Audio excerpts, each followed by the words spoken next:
Hello சுச்சு family, எல்லாருக்கும் வணக்கம். இன்றைக்கி நான் கலந்து கொண்ட இந்த திருவிளக்கு பூஜையின் அழகான தருணங்களை உங்களோட பகிர்ந்து கொள்வது ரொம்ப சந்தோஷமாக இருக்குது. விளக்கு ஏற்றுற அந்த நேரம் சொல்லப்பட்ட மந்திரங்கள், போற்றி, பக்தி நிறைந்த சூழ்நிலை எல்லாமே மனசுக்கு ஒரு தனி அமைதியை கொடுத்தது. ஒவ்வொரு தீப ஒளியிலும் நம்பிக்கையும் நல்ல எண்ணங்களும் இந்த மாதிரி ஒரு உணர்வை தான் நமக்கு கொடுத்தது. இந்த பூஜையில் கலந்து கொண்ட அனைவருக்கும் மகாலட்சுமி அம்மன் அருள் என்றும் கிடைக்கட்டும். அது எங்கள் வீட்டு பக்கத்தில் இருக்க செல்லியம்மா கோவிலில் தான் நடந்துச்சு.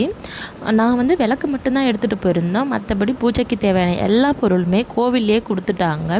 வந்ததும் விளக்குக்கு அலங்காரம் பண்ணிவிட்டு எண்ணெய் ஊற்றி திரி போட்டுட்டு எல்லாமே நாங்கள் ரெடியாகி உட்காந்துட்டு இருந்தோம். அப்புறம் விளக்குக்கு அவங்க அம்மன் அலங்காரம் மாதிரி பண்ணி வச்சுருந்த விளக்குக்கு விளக்கு ஏற்றினாங்க. விளக்கு ஏற்றி முடிச்சதுக்கு அப்புறம் விளக்கு பூஜை அப்போது பூஜையில் பொதுவாக இதுபோல் தெய்வங்களோட நாமங்கள் தான் சொல்லுவாங்க. என்னென்னு பார்த்தா மகாலட்சுமி போற்றி, அஷ்டலக்ஷ்மி போற்றி, சரஸ்வதி தேவி போற்றி, துர்க்கையம்மன் போற்றி, காமாட்சி போற்றி, மீனாட்சி அம்மன் போற்றி, அன்னபூரணி தாயை போற்றி, தீபஜோதி பிரம்மா போற்றி, லக்ஷ்மி கடாட்சம் கிடைக்க அருள் புரிவாய், சகல ஐஸ்வர்யம் தருவாய். இவங்களுடைய 108 மந்திரங்கள் தான் சொல்லுவாங்க. எங்களுக்கும் அப்படி தான் எல்லா மந்திரமும் சொல்லாங்க. மந்திரங்கள்லாம் சொல்லி முடித்த உடனே எல்லாருக்கும் தேங்காய் உடச்சி கொடுக்க ஆரம்பித்தாங்க. ஒவ்வொருத்தராக உடச்சி கொடுக்க கொஞ்சம் டைம் ஆச்சு. இப்போது என்னுடைய விளக்கு பூஜை முடிஞ்சுது. முழுமையாக ஒன்றும் முடியலை, கொஞ்சமாக முடிஞ்சுது. அப்புறம் பௌர்ணமி அன்னைக்கு நாங்கள் திருவிளக்கு பூஜை நடந்ததுனால பௌர்ணமி ரொம்ப அழகாக இருந்துச்சு.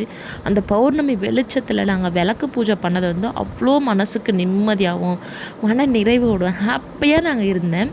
அப்புறம் ஒரு வழியாக நம்ம ஆரத்தி காட்டியும் முடிச்சிட்டோம். இவங்க தான் அம்மன், செல்லியம்மன். பார்க்கவே அவ்வளோ அழகான ஒரு அலங்காரத்தில் மனசுக்கு ஒரு நிம்மதியாக இருந்தது. பூஜை முடிஞ்ச உடனே வெளியில் சாப்பாடு கொடுத்தாங்க. நாங்கள் பையில் பேக்கில் எல்லாமே எடுத்து வச்சுட்டு சாப்பாடு வாங்க போயிருந்தோம். சாப்பாடு கொடுத்தாங்க. பிரிஞ்சி சாதம் கொடுத்தாங்க. பிரிஞ்சி அதுக்கு கத்திரிக்காய், கேசரி கொடுத்தாங்க. சூப்பராக இருந்துச்சு. சாப்பிட்டுட்டு முடிச்சுட்டு கோயில் விட்டு கிளம்பி வர வழியில் கங்கையம்மா கோவில் இருக்குது. அங்கே அம்மனுக்கு அன்றைக்கி சித்ரா பௌர்ணமிங்கிறது எல்லா கோவிலும் திருவிழா நடந்துச்சு. அம்மனையும் பார்த்து முடிச்சுட்டு அவங்கக்கிட்டையும் தரிசனம் வாங்கிட்டு நாங்கள் வீட்டுக்கு வந்தேன்.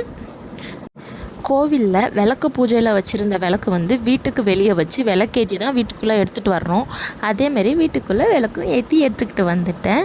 இவ்வளோ தான் என்னுடைய விளக்கு பூஜை முடிஞ்சுது. ஓகேங்களா? என் சேனலை தான் ஃபஸ்ட் டைம் பார்க்குறீங்கன்னா சப்ஸ்கிரைப் பண்ணிவிட்டு போங்க. எங்கள் விளக்கு பூஜை முடி உங்கள் வீடு சந்தோஷமாக அமையட்டும். பாய்.